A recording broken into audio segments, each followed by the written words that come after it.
If you thought the aggressive tactics of the left was going to die down after the Kavanaugh confirmation, well, think again. Congressman Kevin McCarthy's California office was vandalized. Someone threw a boulder through his window, that's very subtle, and robbed the office on Saturday. And this was right after Mitch McConnell was heckled by a Ditch Mitch protester while having dinner with his wife in Kentucky. The attacker threw McConnell's food out the door. Oh, my goodness. Chuck Schumer only pointed out the vandalism, of course, in McCarthy's office, but they only noted that a pipe bomb was found, or now something resembling a pipe bomb was found in George Soros's mailbox. Corey Lewandowski, co-author of the new book, Trump's Enemies, and former Trump campaign manager, joins us here in the studio. Corey, it feels a lot like we say this a lot, but why are these confrontations going so crazy out there? Well, because you've got people like Eric Holder saying when they're down, make sure you kick them. You've got people like Maxine Waters calling for incivility. You're making sure that people who are working in government service, whether it's Sarah Huckabee Sanders at a restaurant, Kirstjen Nielsen, the Secretary of Homeland Security, or others, Ted Cruz, right, are being asked to leave restaurants by these mobs that are being encouraged by the Democrats on the left because they have no message for where they want to take the country. Their only message is incivility and chaos and bedlam, and that doesn't play well in the midterm elections.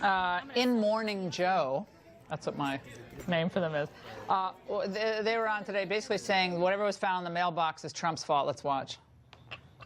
We heard the name George Soros brought up by the President of the United States. We've heard the name George Soros brought up by backbenchers in the Republican Congress, blaming him for funding these caravans, blaming him for funding one fake conspiracy after another. Got to point the finger back to the president and these Republican members of Congress that have just been spreading these conspiracy theories that have anti-Semitic overtones to them towards George Soros.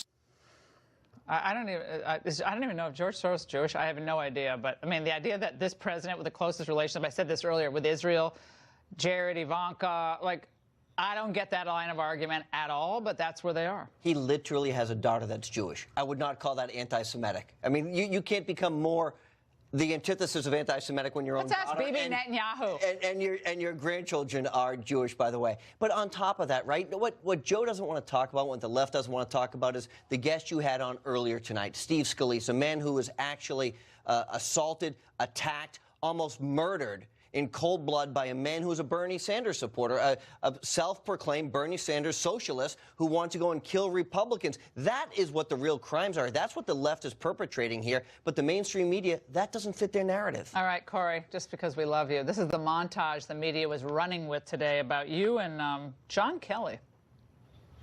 As breaking news goes, this is certainly something. An argument between Chief of Staff John Kelly and former senior campaign official Corey Lewandowski turned physical. CNN has learned White House Chief of Staff John Kelly and President Trump's former campaign manager Corey Lewandowski got into a heated argument in the West Wing, this back in February. Chief of Staff John Kelly grabbed former senior campaign official Corey Lewandowski by the collar. What happened? I'm a senior campaign official. I thought I ran the campaign. Can I get a little credit from CNN at least? Just, the campaign manager, maybe the right thing. I mean, what happened? I can't even get the credit. Look, John and I have a great relationship. We're both on the Trump-Pence agenda, and that's where it was. And look, what may or may not have taken place 10 months ago, 8 months ago, is completely irrelevant to where we are today. This is a story that no one talked about because it wasn't a big deal. John and I near brawl. A near brawl. Near right? brawl. It didn't come to a near brawl by any stretch of the imagination. What was it about? Look, John and I have had very passionate views about making sure the president's team was ready for the midterm elections. This has now gone on, and I've been very candid that early in the administration, I want to make sure they were ready for what is about to transpire in 2 weeks. And we've come to the resolution that he's got a great team. We're all on the same team, and that's the Trump-Pence agenda. Yeah, Kelly's, as chief of staff, things are going pretty well. The president is up at 47% approval. People are in a great mood. Looks like we're maybe turning around some of these more difficult elements in the midterm election cycle. I mean, you know what I say to people? Like, we come from an ethnic family. If you're not fighting, you're not getting anything done. I'm sorry, but I thought this was a big snore. It made it more interesting for me. Well, but can I do this for you? What if I do? Look, it's amazing. John and I are both from Boston, just north of Boston. We're both guys who are very passionate. And the bottom line is we're moving somewhere, and we're going to set a historic precedent where we're actually going to gain seats in the Senate, hold the House majority. That's because of the leadership of the Trump-Pence team. I wouldn't want to wrestle either, but neither of you. You're both very strong. I want no part of it. But you can do something for charity. I turn this into a charity thing. Cory, it's always great to see you. Thanks so much. And Cory Booker. No, we're not.